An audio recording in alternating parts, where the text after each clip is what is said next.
I like to start my day by walking and touring the shop. Scott, looks like we have plenty of tires coming in. These all spoken for? Oh yeah, putting some new shoes on. New shoes and a lot of girls, it looks like. Yep. Steve, everything's working on this thing. Just have one less thing to figure out. One last thing to figure out, right? Yeah.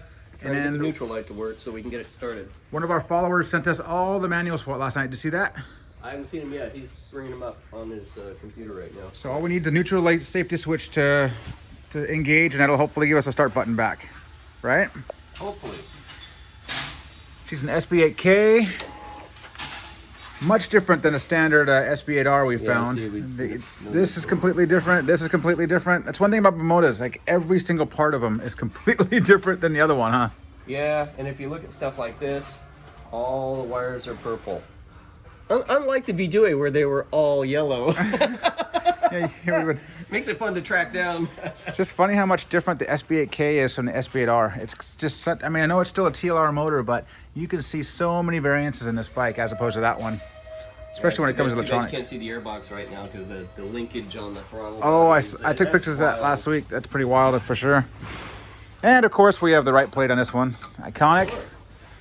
And we have Ollie over here. He's buttoning up this NSR 250. So this NSR 250 actually is already pre-sold, but it's two NSR 150 heads essentially, right? Cylinders. Cylinders, I beg your pardon. So 150 cylinders to make it a 300. 300. Yeah. Look at that. Isn't that cool? Great looking pipe. Taiga. One of my favorite brands. Really good people, by the way. I like those guys a lot. They've been wonderful since we first started. Still are. Think we'll get this thing started today? Ready now. Ready now? Yep.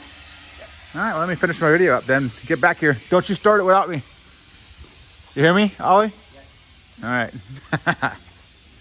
And this one just had the fork legs come back. They had to get re-chromed. Had a little bit of pitting on it. So this NSR 250 Rothmans is going to go back together pretty quick.